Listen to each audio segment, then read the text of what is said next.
অসমতো আপুনি বিজেপি কংগ্ৰেছ বা এজিপিৰ কোন মানুহক আপুনি ভাল পায় বা ভাল মানুহ বুলি ভাবে নৱপ্ৰভাতৰ আশাত বান্ধি অসমীয়া জাতিৰ হেঁপাহ ভৰা আৱেগ আৰু অনুভূতিক যেতিয়া এটা আঞ্চলিক ৰাজনৈতিক দলে প্ৰতিফলিত কৰিব নোৱাৰিলে তেতিয়াহ'লে আপোনালোকৰ যি নামৰ দলৰ যিটো আঞ্চলিক দল সেই দলটোৱে এই প্ৰতিভা বা আশা আকাংক্ষাবোৰক প্ৰতিফলিত কৰিব বুলি আপুনি কেনেকৈ বিশ্বাস কৰে ইমানবোৰ সমস্যা থকাৰ পৰা হঠাতে এতিয়া আপোনালোকে ৰাজনৈতিক দলৰ কথা চিন্তা কৰিলে আগতে তাৰ কথা চিন্তা কৰা নহ'ল কিয় অসমৰ জাতীয় জীৱনত নতুনকৈ মানুহে আকৌ আপোনালোকক এটা আঞ্চলিক দল হিচাপে কিয় বিশ্বাস কৰিব আমাৰ এজিপিৰ সভাপতি মাননীয় অতুল বৰাদেৱে আৰু তেওঁৰ লগত থকা কেশৱ মহন্তকে ধৰি মন্ত্ৰী তিনিজনেই কি কৰিলে যে তেওঁলোকৰ মন্ত্ৰীপদটো নিগাজি কৰাৰ কাৰণে একবাৰ যদিও ৰিজাইন দিয়াৰ এখন নাটক কৰিলে হিন্দু ৰাষ্ট্ৰ আমি বিভিন্ন থকা ৰাষ্ট্ৰত থকা হিন্দুসকলক আনি ইয়াত সংস্থাপিত কৰিম নেকি মুছলমানখিনি ক'ত যাব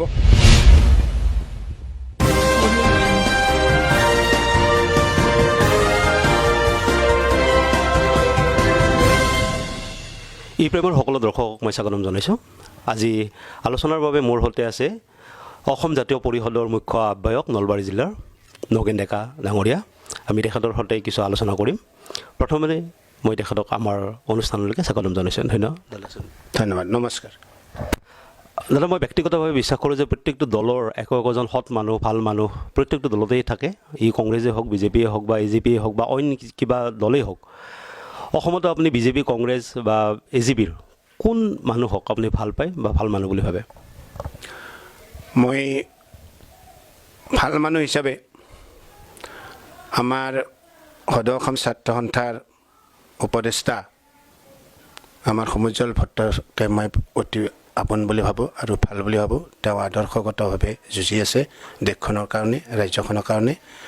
গতিকে তেওঁ মোৰ এটা আদৰ্শ আৰু তেওঁ আছুক যিভাৱে আগুৱাই লৈ গৈ আছে আৰু আছুই অসমৰ জ্বলন্ত সমস্যাসমূহৰ মানে সমাধানৰ কাৰণে বিভিন্ন সময়ত বিভিন্ন আন্দোলন কৰিছে আৰু জনসাধাৰণৰ দৃষ্টি আকৰ্ষণ কৰিছে আছুৰ প্লেটফৰ্মৰ পৰাই যেতিয়া আন্দোলনটো আৰম্ভ হয় তেতিয়া সমগ্ৰ ৰাইজে আছুই যিটো বাট দেখুৱায় বা যিটো সমস্যা দাঙি ধৰে সেইটোৰ প্ৰতি দৃষ্টি আকৰ্ষণ হৈ আন্দোলনত জঁপিয়াই পৰে যেনেকৈ ধৰক মানে ভাষা আন্দোলনৰ কথাই ক'লোঁ মাধ্যম আন্দোলনৰ কথাই ক'লোঁ খাদ্য আন্দোলনৰ কথাই ক'লোঁ বা দ্বিতীয় যিটো শোধনাগাৰ আন্দোলনৰ কথাই ক'লোঁ এইবিলাক আন্দোলন আছুৰ মজিয়াৰ পৰাই হৈছে আৰু আছুৱে জনসাধাৰণক দৃষ্টি আকৰ্ষণ কৰাৰ কাৰণে তেওঁলোকে আন্দোলন আৰম্ভ কৰিছে নহয় দাদা এইটো মই বুজিলোঁ বাৰু আচ্ছা সমুজ্জ্বল ভট্টক আপুনি ভাল পায় মই সুধিব বিচাৰিছিলোঁ যে বিজেপিৰ ভাল মানুহ কোন আপোনাৰ দৃষ্টিত বিজেপিৰ ভাল মানুহৰ ভিতৰত আমাৰ মুখ্যমন্ত্ৰী সোণোৱালকে মই ভাল বুলি ভাবোঁ আৰু কংগ্ৰেছৰ কাক ভাল পাব কংগ্ৰেছৰ মই তৰুণ গগৈ আগৰ যিটো আমাৰ x chief minister Tarun Gogoi এজন ভাল মানুহ ধন্যবাদ যে আপুনি যে আপোনালোকৰ দলৰ নেতৃত্বত যে নতুন আঞ্চলিক দলটো গঠন হ'ল তাৰ যিটো prima facie reason the main reason প্ৰধান কাৰণটো কি বুলি ভাবে প্ৰধান কাৰণটো হ'ল যে এতিয়া গোটেই আমাৰ কংগ্ৰেছে কওক বা বিজেপিয়ে কওক যিবিলাক ৰাষ্ট্ৰীয় দলৰ যিবিলাক মানে লক্ষ্য দেশখনক আগবঢ়াই নিয়া সেইটো দেলহি কেন্দ্ৰিক তেওঁলোকে দেলহিত বহিয়ে দেশখনৰ কথা ভাবে কিন্তু আমাৰ যিবিলাক এই সৰু সুৰা আমাৰ অংগৰাজ্য আছে এইবিলাকৰ বিষয়ে বেছি গুৰুত্ব নিদিয়ে গুৰুত্ব এটা কথাতে দিয়ে যে তেওঁলোকে এই অংগৰাজ্যবিলাকৰ যিবিলাক সম্পদ এই সম্পদবিলাক তেওঁলোকে ইয়াৰ পৰা তেওঁলোকে আহৰণ কৰি নি বা লুণ্ঠন কৰে আৰু কৰি এই ৰাজ্যবিলাকৰ মানে উন্নতিৰ ক্ষেত্ৰত তেওঁলোকে কোনো ধৰণৰ ব্যৱস্থা নলয় সেইকাৰণে অসম আমি বহুত পিছ পৰি আছোঁ আৰু এই পিছ পৰি থকাৰ কাৰণে এই অসমখনত উন্নত কৰাৰ কাৰণে আঞ্চলিক দলৰ আৱশ্যক আছে আৰু সেয়েহে এই নতুন দলটোৰ জন্ম হৈছে আগতে আমাৰ এজিপি আছিল এজিপিয়ে দুইবাৰ চৰকাৰ গঠন কৰিছিল কিন্তু সেই এজিপি এতিয়া আৰু সেই এজিপি হৈ থকা নাই এতিয়া এজিপি যিটো মিত্ৰ দলৰ চলেৰে তাৰমানে বিজেপিয়ে এজিপিটোক গ্ৰাস কৰিছে এজিপিৰ কথা ক'লে এজিপিৰ কথাটো এনেকুৱা হয় যে ছবছৰীয়া আন্দোলন অজস্ৰ শ্বহীদ নৱপ্ৰভাতৰ আশাত বান্ধি অসমীয়া জাতিৰ হেঁপাহ ভৰা আৱেগ আৰু অনুভূতিক যেতিয়া এটা আঞ্চলিক ৰাজনৈতিক দলে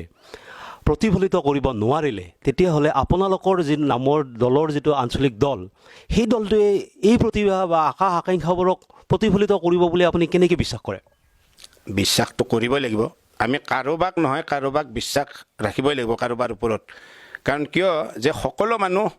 বেয়া হৈ যোৱা নাই। সকলো মানুহ যদি বেয়া হৈ যায় তে দেশখনে ধ্বংস হৈ যাব। কিন্তু কিছু লোক আছে যিয়ে সততাৰে নিষ্ঠাৰে দেশখনৰ কথা বা দেশপ্ৰেম আছে, তেওঁলোকৰ জাতিপ্ৰেম আছে, এই দেশ আৰু জাতিৰ প্ৰতি তেওঁলোক দায়বদ্ধ। গতিকে তেনে কিছুমান মানুহক লৈ যেতিয়া আমাৰ আজি অসম জাতীয় পৰিষদ জন্ম হৈছে, মই ভাবোঁ এই দলটোক ৰাইজে আস্থাত ল'ব আৰু ৰাইজে বিশ্বাসত ল'ব। আৰু বিশ্বাসত ল'লে এই বিশ্বাসটো ভংগ নকৰাকৈ যদি আমি আগবাঢ়ি যাওঁ, মই ভাবোঁ এইটো এটা শক্তিশালী আঞ্চলিক দল হ'ব। যে যিবোৰ সমস্যাৰ কথা আপুনি ক'লে যে সেই সমস্যাবোৰ আগৰ পৰাই আছে অসমত, প্ৰাৰম্ভিকৰ পৰা থকা বুলি ক'লেও বেয়া নহ'ব কথাটো। ইমানবোৰ সমস্যা থকাৰ পৰা হঠাতে এতিয়া আপোনালোকে ৰাজনৈতিক দলৰ কথা চিন্তা কৰিলে, আগতে তাৰ কথা চিন্তা কৰা নহ'ল কিয়? AGPৰ দিনতো এইবিলাক কথা চিন্তা কৰিছিল, চিন্তা নকৰাকৈ থকা নাই। কিন্তু AGPৰ জন্মলগ্নত যিটো সমস্যা, এটা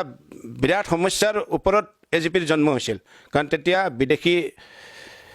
বিতৰণ আন্দোলন হৈছিল। বিদেশী বিতৰণ আন্দোলনৰ সেই সময়তে সমগ্ৰ অসমৰ ৰাইজে AGPক বিশ্বাসত লৈ এই আঞ্চলিক দলটো জন্ম দিছিল। আৰু এই আঞ্চলিক দলটো জন্ম দিয়াৰ পিছত এই যিবিলাক তেওঁলোকে আৰু বিশ্ববিদ্যালয়ৰ পৰাই গৈ ডাইৰেক্ট মানে দিছপুৰত সোমাল। তেওঁলোকে ভাবিলে যে আমি এইটো আমাৰ যিটো সমস্যা, এইটো সমস্যাৰ প্ৰতি তেওঁলোকে সেই সময়ৰ পৰাই আওকাণ কৰিছে বুলি ক'লোঁ মই। কাৰণ নহ'লে বিদেশী বিতৰণৰ ক্ষেত্ৰত তেওঁলোকে একো কৰা নাই। যিখন অসম চুক্তি হৈছিল, এই অসম চুক্তিখন আজি 30 বছৰে AGP চৰকাৰেও কৰা নাই বা কংগ্ৰেছ চৰকাৰেও কৰা নাই। এই অসম চুক্তিখন যদি আমি আখৰে আখৰে পালন হ'লহেঁতেন তেনেহ'লে আজি এই সমস্যা হৈ নাথাকিলহেঁতেন। গতিকে আমি ভাবোঁ যে আমাৰ অসমৰ যিবিলাক সমস্যা, আমি এইটো নতুনকৈ আমি ভাবিবলৈ মানে বাধ্য হৈছোঁ যে যিবিলাক আগৰ চৰকাৰে এইবিলাক সমস্যা সমাধানৰ কাৰণে যিহেতু আগবাঢ়ি অহা নাই,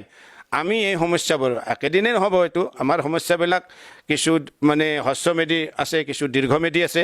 এই সমস্যাবিলাক আমি এটা প্লেন কৰি আমি যদি আগবাঢ়ি লৈ যাওঁ, কিছু সমস্যা আমি সমাধান কৰিব পাৰিম। যিটো কাম AGP কৰিব নোৱাৰিলে, অসম গণ পৰিষদ যাৰ নাম আছিল, যাৰ অসমীয়া জাতিৰ হেঁপাহ আছিল, তেওঁলোকে যিবোৰ সমস্যা সমাধান কৰিব নোৱাৰিলে বা নকৰিলে, সেই আস্থা সেই বিশ্বাস অসমৰ জাতীয় জীৱনত নতুনকৈ মানুহে আকৌ আপোনালোকক এটা আঞ্চলিক দল হিচাপে কিয় বিশ্বাস কৰিব? মই আগতে কৈছোঁ যে বিশ্বাস আমি নিশ্চয় ৰাখিবই লাগিব। নিজৰ ওপৰতো মোৰ বিশ্বাস ৰাখিব লাগিব মই, আৰু ৰাইজেও মোক বিশ্বাস কৰিব লাগিব। মোক নকৰে, কাৰোবাক নহয় কাৰোবাক বিশ্বাসত ল'বই লাগিব। নল'লে মানে এটা অন্ধকাৰৰ মাজত আমি পোহৰ দেখিবলৈ যদি ইচ্ছা কৰোঁ, তেতিয়াহ'লে কিবা এটাতো আহিলা লাগিবই নিশ্চয়। আৰু সেই আহিলাটো হৈছে বিশ্বাস। এই বিশ্বাসটো আমি যদি সততাৰে আগবাঢ়ি যাওঁ, আজি AGPৰ যিটো অৱস্থা হৈছে, যে AGPৰ সভাপতিগৰাকীয়ে যে যিটো মইমতালি কৰিছে, যে আমাৰ AGPৰ আছিল যে সাধাৰণ পৰিষদৰ এটা মানে ৰিজলিউশ্যন আছিল যে আমি কৈছিলোঁ যে আমি কেতিয়াও মানে সমৰ্থন নকৰোঁ, আমি বিৰোধ কৰিম। কিন্তু আমাৰ AGPৰ সভাপতি মাননীয় অতুল বৰাদেৱে আৰু তেওঁৰ লগত থকা কেশৱ মহন্তকে ধৰি মন্ত্ৰী 3জনেই কি কৰিলে যে তেওঁলোকৰ মন্ত্ৰীপদটো নিগাজি কৰাৰ কাৰণে একবাৰ যদিও ৰিজাইন দিয়াৰ এখন নাটক কৰিলে, নাটক কৰি আহি আৰু দিল্লীত গৈ তেওঁলোকে দিল্লীৱালাৰ ডিষ্ট্ৰিকশ্যন লৈ তেওঁলোকে কি কৰিলে যে আৰু তেওঁলোকে মন্ত্ৰীপদ ল'লে, লৈ পেলাই এই আমাৰ অসমৰ যিটো আঞ্চলিক দল সেইটোক BJPত বিক্ৰী কৰি দিলে। কথাটো এনেকুৱা হয় যে আপোনালোকৰ ধৰক দলটো নতুনকৈ আৰম্ভ হৈছে, ইয়াৰ কাম কাজ ভালদৰে হোৱাই নাই। ঠিক তেনেকুৱা সময়তে সদৌ গুৱাহাটী ছাত্ৰ সন্থাৰ সভাপতি আছিল বোধহয় সীমান্ত ঠাকুৰীয়া, তেওঁ মানে ছাত্ৰ সন্থাৰ পৰা পদত্যাগ কৰিছে। এই যদি আপোনালোকৰ দলবোৰৰ মাজত, আপোনালোকৰ নিজৰ নেতৃত্ববিন্দৰ সকলৰ মাজত যদি এনেকুৱা খেয়ালি লাগি থাকে, তেতিয়াহ'লে দলটো কিমান দূৰ আগবাঢ়িব পাৰে বুলি আপুনি ভাবে? তেওঁৰ এইটো ব্যক্তিগত কথা। তেওঁ ঠাকুৰীয়াই তেওঁ আছুক বেয়া পাই ৰিজাইন কৰিছে, এইটো আছুৰ লগত আমাৰ একো সম্পৰ্ক নাই। আমি ৰাজনৈতিক দল হিচাপে আছুৰ আমি আছু, আমি বহু বছৰ আগতে আছু কৰিছিলোঁ। মই নলবাৰী জিলা ছাত্ৰ সন্থা, নলবাৰী আঞ্চলিক ছাত্ৰ সন্থাৰ মই ফাউণ্ডাৰ ছেক্ৰেটাৰী। গতিকে আমি আছু এৰি অহা বহুদিন হৈছে। তথাপি আছু যিহেতু এটা জাতীয় সংগঠন, এইটোৰ প্ৰতি আমাৰ সদ্ভাৱ সদায় আছে, আজিও আছে আৰু ভৱিষ্যতলৈও থাকিব। আমি মানে মৃত্যু পৰ্যন্ত আছুৰ প্ৰতি আমাৰ সদ্ভাৱ থাকিব কাৰণ আমি আছুক জন্ম দিছোঁ যেতিয়া আছুৰ কৰা কামবিলাকৰ ওপৰত সদায় আমাৰ সুদৃষ্টি থাকিব তেওঁলোকে বেয়া কাম কৰিলে আমি তেওঁলোকক সকীয়াই দিব লাগিব গতিকে আছুৰ প্ৰতি আমাৰ সদায় এটা সদ্ভাৱ আছে আৰু সেই সদ্ভাৱটো আমাৰ ঠাকুৰীয়াই আছুক কিবা কাৰণত বেয়া পাইছে আৰু তেওঁলোকৰ আছুৰ সংগঠনৰ ভিতৰত এই দল গঠন কৰা সম্পৰ্কে আলোচনা হৈছে নে হোৱা নাই মই নাজানো কিন্তু বাতৰি কাকতবিলাকৰ পৰাই মই গম পাইছোঁ যে বা অন্যান্য টিভি চেনেলৰ পৰা আমি গম পাইছোঁ যে আছু আৰু যুৱ ছাত্ৰ পৰিষদে মানে যুটীয়াভাৱে তেওঁলোকে অসমত এটা আঞ্চলিক দল যিটো প্ৰক্ৰিয়া চলাই আছে যে দল এটা হ'ব আৰু এই দলটো প্ৰক্ৰিয়াত আছু যুৱ ছাত্ৰ পৰিষদ সমানে অংশীদাৰ আৰু অংশীদাৰ হিচাপে যদি তেনেকুৱা কৰা আছিল ঠাকুৰীয়াই তেতিয়াই ক'ব লাগিছিল যে আছুৰ মজিয়াত এই বিষয়ে আলোচনা হোৱা নাই দলটো গঠন কৰাৰ পিছত তেওঁ চিঞৰি থাকিলে কি হ'ব তেওঁতো আছুৰ মানুহ হিচাপে সেই আছুৰ মজিয়াতে এইটো কৰিব লাগিছিল তেওঁ এতিয়া কৈতো লাভ নাই এতিয়া দলটো গঠন হৈ গৈছে আৰু তেওঁ দলৰ কথা দলটো গঠন কৰা সম্পৰ্কে তেওঁৰ আছে ডিমত আছে কিন্তু দলটো গঠন ৰাইজে কৰিব এইটো ঠাকুৰীয়াই কৰি দিব নালাগে নহয় আৰু এই সম্পৰ্কত আমাৰ সমুজ্জ্বল ভট্টাচাৰ্যই স্পষ্টীকৰণ দিছে যে সমুজ্জ্বল ভট্টাচাৰ্যক একাষৰীয়া কৰাৰ কাৰণে আছুই চেষ্টা কৰিছে বুলি কৈছে এইটো সমুজ্জ্বল ভট্টাচাৰ্যই নিশ্চয় তেওঁ স্পষ্টীকৰণ দাঙি ধৰিছে তেতিয়া ৰাইজে ক্লিয়াৰ হৈ গৈছে যে মুখ্য প্ৰাইমা ফেচি আমি ৰিজন বুলি কওঁ প্ৰধান কাৰণ বুলি কওঁ আমি কেব বুলি কৈছিলোঁ আগতে এতিয়া কাহ হৈ গ'ল এই যিটো কাৰণৰ কাৰণে আপোনালোকৰ দলটো গঠন হৈছিল নে নহয় নাই এইটো এটা প্ৰধান কাৰণ হৈছে যে অসম আন্দোলনত দেখি বিচাৰণ কৰিব লাগে সেই ইছ্যুটো ইমান ষ্ট্ৰংলি মানে অসমৰ ৰাইজে ল'লে যে গোটেই জীয়ৰী বোৱাৰী আবাল বৃদ্ধ বনিতা সকলো অংশীদাৰ হ'ল এই আন্দোলনত আৰু সেই আন্দোলনৰ মাজতে আমাৰ শ্বহীদসকল মানে নিজৰ জীৱনক তুচ্ছ কৰি তেওঁলোক আন্দোলন আগবাঢ়ি শ্বহীদ হোৱাৰ পিছত আমি যদি আন্দোলনকাৰীসকলে আৰু সেই বিদেশীকে আনি পেলাই ইয়াত সংস্থাপন দিওঁ তেনেহ'লে আমাৰ নিজৰ স্ববিৰোধী কাম হ'লনে নহ'ল আমি স্ববিৰোধী কাৰ্য এটা কৰাৰ কাৰণে আমি কিয় তাত সমবেত হ'ম আমি কিয় আন্দোলন কৰিম সেইকাৰণে আমি পূৰ্বৰ যিটো স্থিতি সেইটো আমি বাহাল ৰাখিছোঁ যে আমাৰ অসমত অন্তত বাংলাদেশ বা ক'ৰবাৰ পৰা আহি বিদেশী ইয়াত সংস্থাপন পাব নোৱাৰে তেওঁলোক থাকিব নোৱাৰে আৰু সেইকাৰণে ভাৰতবৰ্ষৰ কাৰণে 1951 চনটো মানে বিদেশী বিতৰণৰ এটা সময় বান্ধি দিছে আমি এই আন্দোলনৰ কাৰণে আমাৰ ইয়াতে যিখিনি বাংলাদেশৰ পৰাই বা নেপালৰ পৰাই কোনোবা আহিছে তেওঁলোকক আমি 71লৈকে আনিলোঁ 71ৰ 25লৈকে আনিলোঁ আনাৰ পিছত এই 20 বছৰ এটা তেওঁলোকে ৰেহাই পালে গতিকে তেওঁলোকক আমি সংস্থাপিত কৰাৰ কাৰণে আমি ইতিমধ্যে সন্মতি দিলে আমাৰ অসম চুক্তিমতে তাৰ পিছতো আৰু এই 71ৰ পিছত এতিয়া নতুনকৈ মানুহ আহি আছে সংস্থাপিত কৰাৰ কাৰণে বিজেপি চৰকাৰে কেব কৰিলে কৰি পেলাই আৰু এইবিলাক মানুহ আনিলে গতিকে সেইটো আমি সহ্য কৰিব নোৱাৰোঁ কাৰ কথা আপুনি যিটো কথা ক'লে কাৰ এগেইনষ্টত কাৰ প্ৰতিবাদত কেৰেলা ৱেষ্ট বেংগল আদি বিভিন্ন প্ৰদেশত supreme court of India supreme কোৰ্টত তেওঁলোকে গোচৰ তৰিছে যে এইটো তেওঁলোকক নালাগে আপোনালোকৰ দলৰ পৰা বা আপুনি জানা কোনো মানুহে আপোনালোকৰ দলৰ মানুহে সুপ্ৰিম কোৰ্টত এটা ৰিট পিটিশ্যন হ'লেও ফাইল কৰিছে নাই কেছটো কেইবাটাও হৈছে আমাৰ ইয়াত আমাৰ তথাকথিত যিটো সভাপতি এতিয়াৰ তেওঁ কেছ কৰা বুলি কৈছে কিন্তু কেছ কৰিলে কি হ'ব তেওঁ কাৰ সপক্ষে আমাৰ এজিপিৰ একমাত্ৰ সাংসদ বীৰেন বৈশ্যই কাৰ সপক্ষে ভোটদান কৰিছে আৰু ভোটদান কৰাৰ লগে লগে এওঁলোকে আৰু কেছ কৰাৰ কোনো ভেলু নাই কাৰণ দলটোৱে যেটো কাৰ সপক্ষে ভোটদান কৰিছে ভোটদান কৰাৰ লগে লগে এজিপিৰ মানে এজিপি বুলি যে এটা দল আছে এইটো নাইকিয়া হৈ গৈছে কাৰণ তেওঁলোকৰ স্থিতি তাত ৰজা নাই তেওঁলোকৰ স্থিতি ৰজি তাত থকা নাই কাৰণ ইফালে বিৰোধ কৰিছে আৰু সেইফালে কাৰ সপক্ষে ভোট দিছে ভোট দিয়াৰ লগে লগে এজিপিটো ধ্বংস হৈ গৈছে এই বিদেশীখিনিৰ কথা যদি আমি কওঁ আমি যদি চুবুৰীয়া বাংলাদেশৰ কথালৈ চিন্তা কৰোঁ তেতিয়াহ'লে আমি দেখা পাম যে তছলিমা নাছৰিন এখন আন্তৰ্জাতিক খ্যাতিপন্ন এজনী লেখিকা তেখেতক যেতিয়া নিজৰ দেশৰ পৰা বহিষ্কাৰ কৰি দিয়া হৈছে, ৰাজীৱ হাইদৰ নামৰ এজন এথিষ্ট ব্লগাৰ আছিল, তেওঁক ৰাজপথত মুক্তভাৱে হত্যা কৰি দিয়া হৈছে। গতিকে এই যদি মানুহ যদি সুৰক্ষিত হৈ থাকিব নোৱাৰে, সেই মানুহখিনিক যদি আনি ভাৰতবৰ্ষত যদি তেওঁলোকক সংৰক্ষণ কৰা হয়, তেতিয়াহ'লে আপোনালোকৰ আপত্তি কি? নাই, আপত্তি বুলি কথা নাই। তেওঁলোকক বহিষ্কাৰ কৰিছে, আমাক তেওঁলোকক হেৰি দিছে, মানে নিৰাপত্তা দিছে, সেইটোত মোৰ ক'ব লগা নাই। কিন্তু হেজাৰে হেজাৰে মানুহ আহিব, আহি পেলাই আমাৰ ইণ্ডিয়াত তেওঁলোকে ভাৰতবৰ্ষত বা ভাৰতবৰ্ষৰ অংগৰাজ্যসমূহত স্থায়ীভাৱে বসবাস কৰিব। তেতিয়া আমাৰ যে জাতি মাতি ভেটিৰ শ্লোগান দি আছোঁ আমি, যে আমি ভাষাক ৰক্ষা কৰিম। আজি যদি অসমত যিহেতু অসমৰ ভৌগোলিক চাৰিসীমাৰ ভিতৰত তাত কি হৈছে যে এই ৰাজ্যবিলাক ৰাজ্য গঠন হোৱাৰ যিটো প্ৰক্ৰিয়া, যে অসমত অসমীয়া ভাষা কোৱাৰ কাৰণে এখিনি অসমীয়া, গুজৰাটত গুজৰাটী ভাষা কোৱাৰ কাৰণে গুজৰাটত, বিহাৰত বিহাৰী ভাষা ভোজপুৰী ভাষা কোৱাৰ কাৰণে বিহাৰ, ৱেষ্ট বেংগলত বঙালী ভাষা কোৱাৰ কাৰণে ৱেষ্ট বেংগলত বেংগলী। এই যে ভাষাৰ ভিত্তিত আমাৰ ৰাজ্যবিলাক হেৰি চাৰিসীমা হৈছে, তেতিয়াহ'লে অসমত আজি যদি যি হাৰত মানে অসমীয়া মানুহ নাইকিয়া হৈছে, অসমীয়া মানুহৰ কি হৈছে যে এটা সুন্দৰ পৰিয়াল, 2টা বা 3টা ল'ৰা ছোৱালী জন্ম দিছে, তেওঁলোকক পঢ়া শুনাৰ ব্যৱস্থা কৰি দিছে, এটা সুন্দৰ ভৱিষ্যতৰ কাৰণে চিন্তা কৰিছে দেউতাকে। কিন্তু বঙালীবিলাকৰ দেখছি 10-12টাকৈ ল'ৰা ছোৱালী, তেওঁবিলাকে আহি ইয়াত যেতিয়া মানে তেওঁলোকে বঙালী, ইয়াত বঙালী স্কুলবিলাক হৈছে, আৰু বঙালী স্কুলবিলাক হওঁতে হাইস্কুল হৈছে, শেষত বঙালী ইউনিভাৰ্চিটি হ'ব। এইবিলাক হওঁতে তেওঁলোকে যদি কয় যে তেওঁলোকৰ মাতৃভাষা কি বোলে বঙালী, তেতিয়াহ'লে বঙালী যেতিয়া মানে বেছি হৈ যাব, মানে মেজৰিটি যেতিয়া আহি যাব তেওঁলোকে অসমখনক ক'ব ইয়াতে আমাৰ বেংগলী ভাষা হ'ব লাগিব, তেতিয়া অসমীয়াবিলাক ক'ত যাব? তাৰমানে আপুনি ক'ব বিচাৰিছে যে অসমীয়া জাতিসত্তাটো কেৱল ভাষাকেন্দ্ৰিক বুলি ভাবে নেকি? নাই, ভাষা কেন্দ্ৰিকে নহয়, কিন্তু ধৰ্ম নহয়, ভাষা বা তেওঁলোকৰ সংস্কৃতি, এই অসমীয়া ভাষা সংস্কৃতি সাহিত্য এইবিলাক লৈয়ে অসমীয়া জাতিটো বিশ্বৰ দৰবাৰত সগৌৰৱে আছে। আজি যদি তেওঁলোকৰ ভাষাটো হেৰাই যায়, আজি যদি সংস্কৃতি হেৰাই যায়, তেনেহ'লে অসমীয়া বুলি কেনেকৈ চিনাকি দিব? তেওঁ অসমীয়া প্ৰত্যেকটো জনগোষ্ঠীৰ কথা যদি আমি চিন্তা কৰোঁ, মিচিং হওক, বড়ো হওক, ৰাভা হওক, তেওঁলোকৰ নিজস্ব এটা ভাষা আছে। গতিকে এই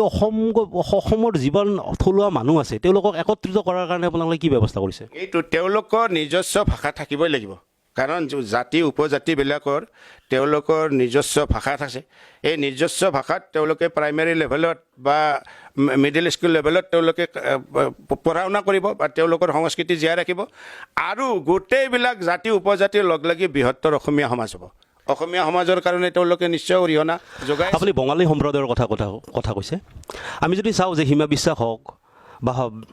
অমলেন্দু গুহ ছাৰৰ কথা কওঁ, তেওঁলোকক বঙালী সম্প্ৰদায়ৰ, গতিকে তেওঁলোকক বঙালী ভাষী যিখিনি মানুহ আছে, তেওঁলোকক আমি এটা সম্প্ৰদায় হিচাপে কিয় ভাবিব নোৱাৰোঁ? বা অসমৰ যিসকলে ভাল কথা চিন্তা কৰে, সেই বঙালীসকলক আমি অসমত কিয় সুৰক্ষিত কৰিব নোৱাৰোঁ? নাই, যিবিলাক আপুনি কৈছে যে হিমা বিশ্বাস বা অমলেন্দু গুহ, তেওঁলোকে অসমত আহি অসমীয়াৰ লগত লীন গৈছে, অসমীয়াৰ বিৰুদ্ধাচৰণ তেওঁলোকে কৰা নাই। আৰু তেনে মানুহ আমি আৰু কিছু আহিলেও আমাৰ আপত্তি নাই। কিন্তু যিবিলাক মানুহে মানে অসমত থাকি অসমৰ বিৰোধ কৰি আছে, অসমীয়াৰ বিৰোধ কৰি আছে, সেইবিলাক মানুহক আমি ইয়াত জাগা দিব নোৱাৰোঁ। কাৰণ এখন অসম অসমীয়া হৈ থাকিব লাগিব। তেওঁলোকে ভাৰতৰ যি প্ৰান্তৰ পৰাই নাহক, আজি অকল বঙালীয়ে থকা নাই, ইয়াত ৰাজস্থানী মানুহ আছে, ইয়াত বিহাৰী মানুহ আছে, ইয়াত মানে ইউৰিয়া মানুহ আছে, এইবিলাক মানুহ আছে। তেওঁলোকক খেদাৰ কাৰণেতো আমি কোৱা নাই, কাৰণ তেওঁলোক ভাৰতীয় সংবিধান মতে ভাৰতৰ টেৰিটৰীৰ ভিতৰত তেওঁলোকে থাকিব পাৰে, আৰু তেওঁলোকক আমি সসন্মানে ৰাখিছোঁ। কিন্তু তেওঁলোকে অসমত আহি যদি অসমীয়াৰ বিৰুদ্ধাচৰণ কৰে, তেতিয়াতো আমি সহ্য কৰিব নোৱাৰোঁ। তেনেকুৱা অসমীয়া বিৰোধিতা কৰা এজন আছিল বদন বৰফুকন। আজিও আমি কওঁ যে বদনৰ নিচিনা কাম কৰিছে। সেই যিসকল বদন এতিয়াও আছে আমাৰ জাতিত, সেই বদনসকলক খেদিবৰ কাৰণে আপোনালোকে কি ব্যৱস্থা লৈছে হাতত? নাই, সেইসকলে নিজে তাৰমানে বদনে আহি যেতিয়া মান আনিলে, তেতিয়া অসমৰ অস্তিত্ব বিপন্ন হ'ল। আমাৰ অসমীয়া মানুহবিলাকক মানে বহুত অত্যাচাৰ কৰিলে, আৰু মান পলেনি বুলি কৈ সেই বিভিন্ন জেগাৰ পৰা আহি এতিয়াও আমাৰ নলবাৰীতো বিভিন্ন ঠাইত এই মান পলনিত অহা মানুহ ইয়াত স্থায়ীভাৱে আছে। আৰু সেই যিটো অৱস্থা, আজি এই অৱস্থা যদি আমাৰ হৈ যায় ভৱিষ্যতে, তেনেহ'লে এইটো বাংলাদেশৰ পৰা মানুহ আহি থাকিব, আৰু পৃথিৱীত এনে কিবা আমি এখন হিন্দু ৰাষ্ট্ৰ কৰিব খুজিছে, হিন্দু ৰাষ্ট্ৰ আমি বিভিন্ন থকা ৰাষ্ট্ৰত থকা হিন্দুসকলক আনি ইয়াত সংস্থাপিত কৰিম নেকি? মুছলমানখিনি ক'ত যাব? তেতিয়াহ'লে আমাৰ অভাৰ পপুলেটেড হৈছে এইটো আমাৰ যিখিনি মাটিকালি আছে সেইখিনিত আমাৰ এতিয়া উদ্যোগ গঢ়িব লাগিছিল বা কিবা কৰিব লাগিছিল আমাৰ চৰকাৰে উদ্যোগ যিবিলাক উদ্যোগ আছিল সেইবিলাকৰ মৃত্যু হ'ল কাগজ কলকে ধৰি সৰু সৰু বহুত উদ্যোগ আমাৰ জাপ কুচিত এটা বস্ত্ৰ উদ্যোগ আছিল সেইবিলাক বন্ধ হৈ গ'ল গতিকে তাৰ যিবিলাক মানুহ ছাঁটাই হ'ল তাৰ পৰা মানুহবিলাকে কৰ্মসংস্থান হেৰুৱালে সেইবিলাকক আমি ক'ত ৰাখিম তেওঁবিলাককতো আমি কিবা অন্য ব্যৱসায় বা অন্য খেতি বাতিত নিয়োগ কৰিব লাগিব নহ'লে মানুহবিলাক ক'ত যাব এই কথাখিনি যদি আমাৰ গভৰ্ণমেণ্টে চিন্তা কৰিলেহেঁতেন যে আমাৰ থলুৱা মানুহখিনিক আমি উদ্যোগ গঢ়ি হ'লেও তাত সংস্থাপন দিম বা আমি খেতি বাতিৰ কিবা ফাৰ্ম কৃষি ফাৰ্ম কৰি হ'লেও তাত উদ্যোগ গঢ়ি সৰু সৰু উদ্যোগ কৰি পেলাই যদি মানুহবিলাকক সংস্থাপন দিম তেতিয়াহ'লে আমাৰ এই দুৰ্দশাটো নাহিলহেঁতেন কিন্তু এতিয়া চাওক যে আমাৰ বিশেষকৈ এই লকডাউনৰ সময়ৰ পৰা ইমান মানুহ তেওঁলোকে চাকৰি হেৰুৱালে সৰু চাকৰি কোম্পানীৰ চাকৰি হ'লে চাকৰি হেৰুৱাৰ ফলত তেওঁলোক আমাৰ দেশখনত আহি কি এটা অৱস্থা হৈছে এই কথাবিলাক আমি চৰকাৰেও ভাবিব লাগিব ৰাইজেও ভাবিব লাগিব এই কথাটোৰ পৰাহে আমাৰ অসমৰ উন্নতি হ'ব নাই কথাটো হ'ল এনেকুৱা যে চিৰিয়াত যেতিয়া গৃহবন্দী হৈ থাকে কিছুমান ব্যক্তি তেওঁ সুদূৰ অষ্ট্ৰেলিয়াত তেওঁলোকক সুৰক্ষিত কৰা হৈছিল তেওঁলোকক স্থান দিয়া হৈছিলে সেই কামটো যদি ওচৰৰ আমাৰ দেশত যদি এনেকুৱা হৈ থাকে তেতিয়াহ'লে ভাৰতবৰ্ষত স্থান দিয়াটোত কি আপত্তি আছে আপোনালোকৰ সেইটো আপত্তি মানে যেতিয়া বাংলাদেশৰ লগত পাকিস্তান তেওঁলোকতো দুখন ইছলামিক কাণ্ট্ৰিয়ে হা বাংলাদেশ কাণ্ট্ৰি নহয় বাংলাদেশ মানে এখন ধৰ্মনিৰপেক্ষ ৰাষ্ট্ৰ এতিয়া ধৰ্মনিৰপেক্ষ হৈছে কিন্তু সেই সময়ত মানে যেতিয়া পাকিস্তানৰ লগত আছিল তেতিয়া তেওঁলোকে কি কাৰণত মানে তেওঁলোকে যে পূব পাকিস্তানে যে পশ্চিম পাকিস্তানৰ লগত নাথাকে কিয় নাথাকিল তেওঁলোকৰ মেইনলি ভাষা ইয়াত বাঙালী চলে তাত উৰ্দু পাৰ্চী চলে সেইকাৰণে তেওঁলোকে হ'ল আৰু সেই যুদ্ধৰ সময়ত ভাৰতবৰ্ষত অহা যিবিলাক মানুহ তাত ভয়তে বাংলাদেশৰ পৰা বহু শৰণাৰ্থী ইতিমধ্যে আহিছে আৰু সেই সকলো শৰণাৰ্থী হিচাপে আমাৰ ভাৰতবৰ্ষই গ্ৰহণ কৰি সংস্থাপিত কৰা হৈছে আকৌ যদি এটা নেভাৰ এণ্ডিং বিজনেছ যে বাংলাদেশৰ পৰা আহিয়ে থাকে তেতিয়াহ'লে এইবিলাকত ক'ত সংস্থাপিত কৰিব তেওঁলোকক আৰু ইতিমধ্যে আমাৰ এই বানপানীৰ সময়ত গৰাখহনীয়া হৈ হাজাৰ কিলোমিটাৰ ভূমি ইতিমধ্যে নদীৰ বুকুত যা গৈছে আমাৰ মাটিকালি হেৰি হৈ আছে গতিকে ইমান মাটিকালি হেৰুৱাৰ পিছত আমি বাহিৰৰ মানুহখিনিক ক'ত সংস্থাপন কৰিম এইটো এটা ডাঙৰ প্ৰশ্ন আপুনি বানপানীৰ কথা ক'লে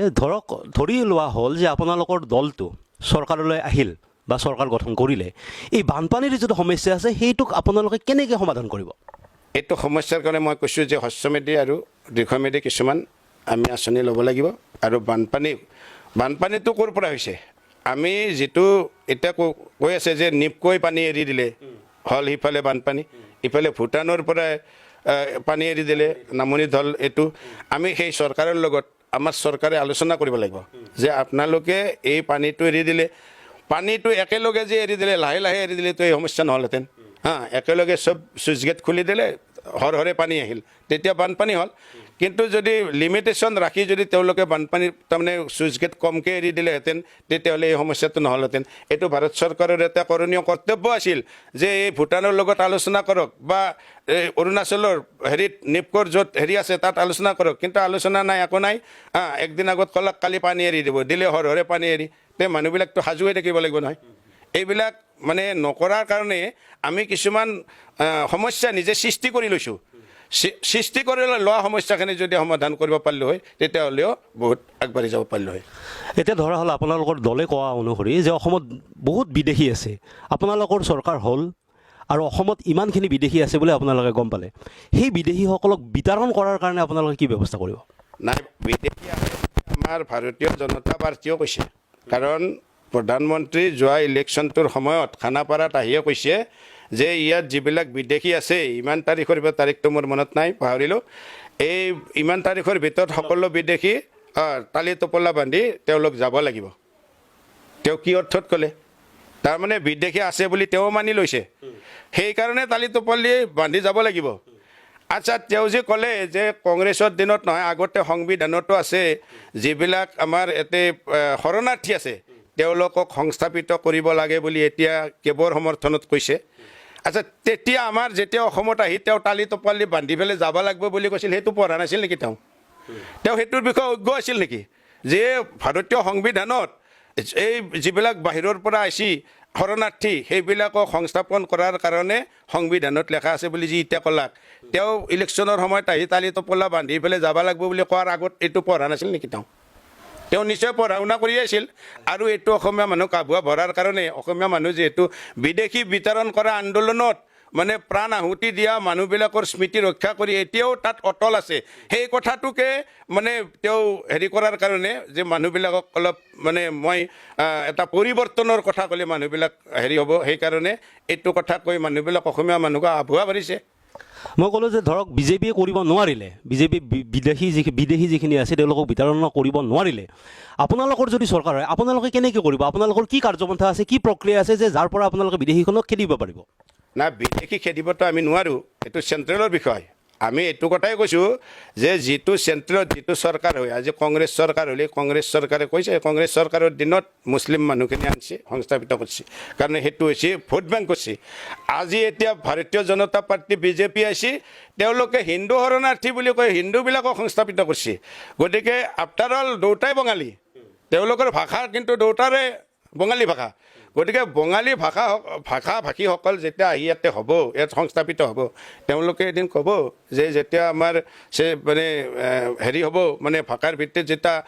আমাৰ ৰাজ্যখন অসম হৈ আছে তেওঁলোকে যেতিয়া মেজৰিটি বঙালী ভাষা হ'ব তেতিয়া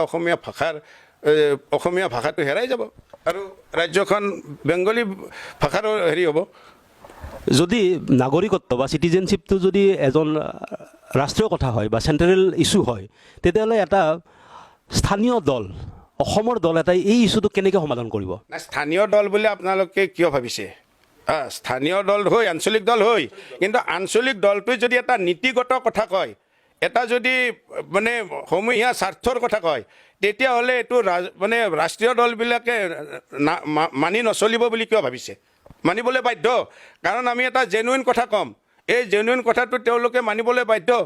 আজি কা আন্দোলনটো যি হাৰত হৈছিল তেওঁলোকক সহায় কৰিছে কে ভগৱানে সহায় কৰিছে যে এই যদি মহামাৰী এই COVID-19 নাহিলহেঁতেন তেনেহ'লে কা মানিবলৈ বাধ্য হ'লহেঁতেন গোটেই অসমত যিটো হাৰত কাৰ আন্দোলন আৰম্ভ হৈছিল তেনে মানিবলৈ বাধ্য হ'লহেঁতেন কিন্তু যেতিয়া কৰোণা আৰম্ভ হ'ল এই COVID-19ৰ কাৰণে সেইবিলাক আন্দোলন বন্ধ কৰি দিলে বা সামাজিক দূৰত্ব মানি চলিবলৈ ক'লে মাস্ক পিন্ধিবলৈ ক'লে তেতিয়া আন্দোলনটো মুখিমূৰ হৈ গ'ল গতিকে যদি সেই হাৰত চলি থাকিলেহেঁতেন দিল্লীৰ এই কথা শুনিবলৈ বাধ্য হ'লহেঁতেন অসম আন্দোলনত কিয় চুক্তি কৰিলে অসমটো অসমীয়া মানুহে কৰিছিল তে অসমীয়া মানুহে কৰা আন্দোলনটো মানি লৈ কিয় চুক্তি কৰিবলগীয়া হ'ল আমি যদি আজি এই আন্দোলনটো আৰম্ভ কৰোঁ যে অসমৰ স্থানীয় আমি এতিয়া বিভিন্ন চৰকাৰৰ আগত অসমৰ বান সমস্যাটো ৰাষ্ট্ৰীয় সমস্যা হ'ব লাগে বুলি দাবী জনাই আছে কিন্তু সেই দাবীটো ফুটুকাৰ পেন তাৰমানে দুটা মানুহে ক'লে তাত আৰু ইনচিষ্ট কৰে তাৰমানে তেওঁলোকে লাগি থকা নাই লাগি থাকিব লাগিব এইটো কথাত যে এইটো ৰাষ্ট্ৰীয় সমস্যা বুলি আপোনালোকে গণ্য কৰিব লাগিব এই বুলি যদি লাগি থাকিলহেঁতেন তেতিয়াহ'লে ই ৰাষ্ট্ৰীয় সমস্যা হ'লহেঁতেন কিন্তু আমাৰ এবাৰ মানে ৰাইজক দেখুৱাই এটা প্ৰস্তাৱ পঠিয়ালে তাৰপিছত আৰু পাৰ্চু নকৰে তেওঁলোকে লাগি নাথাকে চৰকাৰে এইবিলাক গাত জাপি ল'বনে দিল্লীৱালাবিলাকে গাত জাপি ল'ব নেকি এইটো অসমৰ সমস্যাটো আমি যদি পাৰ্চু কৰি থাকিলোহেঁতেন যিহেতু লাগিবই আমাক আমি নহ'লে আজি চাওক ইয়াত হ'ল কিন্তু আমাৰ মেঘালয়ৰ তেওঁ যিটো মুখ্যমন্ত্ৰী তেওঁ কৈছে দৰকাৰ হ'লে মই নেডাৰপালৈ যাম দৰকাৰ হ'লে মই মুখ্যমন্ত্ৰীৰ পৰা পদত্যাগ কৰিম মই মেঘালয়ত নেদাম যে মাটি কৈছে আমাৰো যদি চৰকাৰৰ মুখ্যমন্ত্ৰী এই কথাটো ক'লেহেঁতেন আমি ভাবোঁ যে ইয়াত কা নহ'লহেঁতেন যে নৰ্থ ইষ্টৰ যিখিনি ষ্টেট আছে তাত ভিতৰত অসম আৰু ত্ৰিপুৰা ইয়াত মাটিখিনি আমি বিদেশী মানুহৰ লগত বা ভাৰতৰ অইন ৰাজ্যৰ মানুহৰ লগত বিক্ৰী কৰিব পাৰোঁ অৰ্থাৎ মাটিৰ আদান প্ৰদান ইয়াত আছে বাকীখিনি ৰাজ্যত নাই যে তেনেকুৱা এটা ধৰণ কৰি যদি কোৱা মানে 6 শিডিউলৰ অন্তৰ্ভুক্ত যদি কৰাহেঁতেন তেতিয়াহ'লে আমাৰ সমস্যাখিনি সমাধান হ'লহেঁতেন নেকি জাতি মাটি ভেটিৰ কথা গোটেইকেইটা দলে কৈ আছে না কৈ আছে কিন্তু কামটো নকৰে আজি ধৰক আমাৰ যদি অসমৰ চাৰিসীমাত থকা নাগালেণ্ডে আগবাঢ়ি আহিছে আমাৰ অসমীয়া মানুহৰ ঘৰ দুৱাৰ ভাঙি অত্যাচাৰ কৰি অসমীয়া মানুহক তাৰ পৰা বিতৰণ কৰিছে তেওঁলোকৰ যিবিলাক ঘৰৰ বস্তি আছিল তামোল নাৰিকল এইবিলাক কাটি পেলাইছে মেঘালয়ৰ পৰা আহিছে মেঘালয়ৰ পৰা এনেকুৱা মিজোৰামে আহিছে অৰুণাচলে আহিছে কিয় আমাৰ যি জাতি মাটিৰ ভেটিৰ কথা কৈ আছে আমাৰ এই চৰকাৰখনে আমাৰ যিটো আমাৰ অসমৰ চাৰিসীমা সেইটো সুৰক্ষা দিব নোৱাৰে নাই জাতি মাটি ভেটি যদিও শব্দকেইটা বেলেগে কয় কোনোবাই সেইটো আমি প্ৰত্যেকজন অসমীয়া মানুহে সেনেকৈ ভাবোঁ সেনেকৈ চিন্তা কৰোঁ যাতে আমাৰ জাতিটো সুৰক্ষিত হ'ব লাগিব আমাৰ ভেটি সুৰক্ষিত হ'ব লাগিব আমাৰ সকলো বস্তু সুৰক্ষিত হ'ব লাগিব আপোনালোকে তেনেকৈ নাভাবে নেকি যে জাতি মাটি ভেটি আমাৰ তিনিওটা বস্তু সুৰক্ষিত হ'ব লাগিব নাই এইটো ভাবোঁ এইটো শ্লোগান বুলি নাভাবোঁ আমি এইটো সঁচা অৰ্থত জাতি মাটি ভেটি আমি এইটো ৰক্ষা কৰাৰ কাৰণেতো আমি কেবটো বিৰোধিতা কৰিছোঁ কিন্তু তেওঁলোকে সপক্ষে কৈ পেলাই জাতি মাটি ভেটিৰ কথা কৈছে জাতি মাটিৰ ভেটি কেতিয়া ৰক্ষা কৰিব আমাৰ ভাষা নাথাকিলে সংস্কৃতি নাথাকিলে এই মাটিখিনিতো আৰু বেলি দিলি বহল হৈ নাযায় গতিকে এইখিনি মাটিতে আমি যিসকল আছে আমাৰ উত্তৰ পূৰ্বসকল থাকিব আমাৰ যিবিলাক থাকিব এইবিলাকৰ কাৰণে আমি সংস্থাপনৰ কাৰণে আমাৰ মাটি ক'ত থাকিব ইতিমধ্যে আমাৰ অংগৰাজ্যসমূহেও আজি মই যিখিনি ক'লোঁ যে অৰুণাচল মিজোৰাম নাগালেণ্ড এইবিলাকে মেঘালয় এইবিলাকে যেনেকৈ আমাৰ অসমৰ পিনে দৃষ্টি ৰাখি তেওঁলোক আগবাঢ়ি আহিছে আমাৰ অসম চৰকাৰে কি কৰি আছে এই মিজোৰামৰ লগত যেতিয়া তাত বোলে বোম ব্লাষ্ট কৰি দিছে ঘৰত এই সমস্যাত কেন্দ্ৰীয় গৃহমন্ত্ৰীৰ লগত আলোচনা কৰিছে দুই ৰাজ্যৰ সচিবৰ লগত আলোচনা হৈছে আলোচনা হোৱাৰ নেক্সট ডে তাৰ পিছদিনাও আৰু তেওঁলোকে এইফালে অগ্ৰাহিত হৈছে তেনেহ'লে আলোচনাৰ কি হ'ল এখন ৰাষ্ট্ৰৰ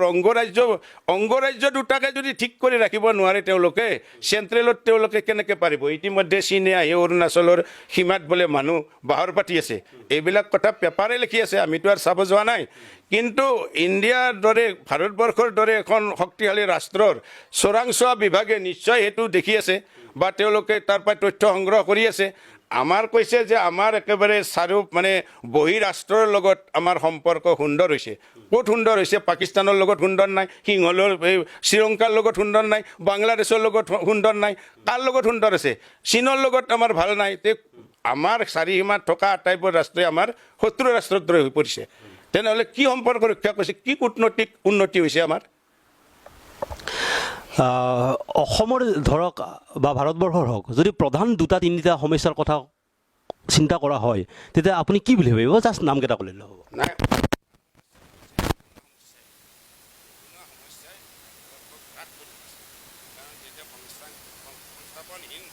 এই যুৱকবিলাকে দেখিছে আপোনালোকে তেওঁলোকৰ হৈছে তাতে যে এই যি SI কেলেংকাৰী এই পুলিচৰ SI কেলেংকাৰীটোত ইমান মানুহে সংস্থাপন পাবৰ কাৰণে নিজৰ মাটি বিক্ৰী কৰি হ'লেও পইচা দিব লগা হৈছে এইটো অপৰাধ হৈছে ইণ্টাৰভিউ দি এটা জ্যেষ্ঠজনে বা যোগ্যজনে যদি পালেহেঁতেন ভাল হ'লহেঁতেন কিন্তু এই বিজেপিৰে কিছুমান দালালে এই পইচা সংগ্ৰহ কৰি তেওঁলোকক মহৰা বনালে এই হেৰিবিলাকে আৰু তেওঁলোকৰ মাজতে এইটো ফাইট হৈ পেলাই এইটো ওলাই গ'ল যিটো বস্তু তেওঁলোকে অতি গোপনে কৰিছিল যে লাখ লাখ টকা আমি এনেকৈ লৈ এওঁলোকক চাকৰি দিওঁ তেওঁলোকৰে কাৰোবাৰ দোষত এইটো ওলাই যোৱাৰ কাৰণে আপোনালোকে দেখিছে যে এই এটা পদৰ কাৰণে এটা চাকৰিৰ কাৰণে তেওঁলোকে কেইবা লক্ষ টকা দিবলগীয়া হৈছে তাৰমানে এই সমস্যাটো কিমান ভয়াৱহ হৈছে আপুনি ভাবক যে নিবনুৱা সমস্যাটো কিমান ভয়াৱহ ৰূপলৈকে গৈ আছে আৰু সৰু সুৰা চাকৰি ক্ষেত্ৰত ইয়াৰ আগত এগ্ৰিকালচাৰত হল নিযুক্তি হল তাৰ ওপৰত তাৰ আগত আমাৰ পঞ্চায়তত হল এইবিলাকতো বহু কেলেংকাৰী হৈছে মানুহবিলাক মই আমাৰ ওচৰত এখন গাঁও এই ফকিৰতলাত এটা চুপাৰ পৰাই 11জনে চাকৰি পাইছে পঞ্চায়তত পালে মই এক ঘৰত 3জনে পাইছে মই সিহঁতক সুধিলোঁ যে তহঁতৰ তাতে সৰস্বতী বাঁহ লৈছি কাৰণ জ্ঞানৰ পৰিধি তহঁতৰ তাতে বহুত বাঢ়ছি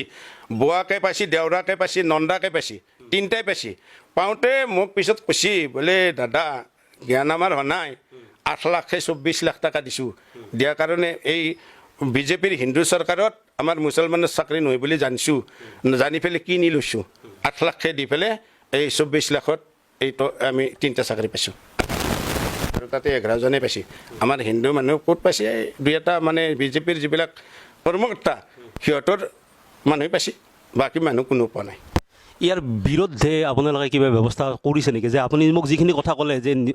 নিবনুৱাৰ কাৰণে অমুক কাম কৰিলে সেইবোৰৰ বিৰুদ্ধে আমাৰ চৰকাৰ হ'লে আমি অন্ততঃ এই নিযুক্তিৰ ক্ষেত্ৰত আমি নিকা কৰিম এইটো 100% গেৰাণ্টি দি ক'লোঁ আৰু ধৰক আমি অসম ৰাজ্যৰ বা অসম দেশৰ আমি সমস্যাবোৰৰ বিষয়ে বিশেষ কথা আলোচনা নকৰোঁ আমাৰ যদি স্থানীয় সমস্যাৰ বিষয়ে কওঁ বিশেষকৈ নলবাৰী জিলাৰ দুটা সমস্যা প্ৰধান সমস্যা যিটো নলবাৰী জিলাৰ বহু বছৰৰ ধৰি আছে সেই দুটা সমস্যা কি বুলি সমস্যাটো হৈছে আমাৰ পানী ওলাই যোৱা আউটলেট নাই আগতে আমাৰ এই নলবাৰী টাউনৰ জাহা চেনেলেৰে গৈ ব্ৰহ্মপুত্ৰত পৰিছিল এতিয়া জাহা চেনেলেৰ যিটো পানী ওলাই যোৱা ৰাস্তা তাত কিছুমান মীন মহল কৰিছে তাৰমানে ইফালে কুমৰিকাটা ছাইডত জাহাৰ ছাইডত এই পুখুৰী গোটেই ইটো পাৰে সিটো পাৰে সংযোগ কৰি দিলে জাহা চেনেল তাতে ব্লক হৈ গৈছে ব্লক হৈ গ'লে পানীটো ওলাই নাযায় ব্ৰহ্মপুত্ৰত নপৰিলে আমাৰ স্থানীয় প্ৰশাসনে যদি আমাৰ পঞ্চায়ত প্ৰশাসন মানে পৌৰ প্ৰশাসন আৰু পঞ্চায়ত প্ৰশাসন মিলি পেলাই যদি জাহা চেনেলটো ব্ৰহ্মপুত্ৰলৈকে পানী ওলাই যোৱাৰ আউটলেটটো কৰি দিয়ে তেতিয়াহ'লে এই সমস্যাটো নহ'লহেঁতেন মোৰ ধৰক আজি 65 বছৰ বয়স হ'ল আৰু মই প্ৰায় ধৰক 25 বছৰ মানৰ পৰাই মই জিলাৰ মানে যিবিলাক মানে হেৰি থাকে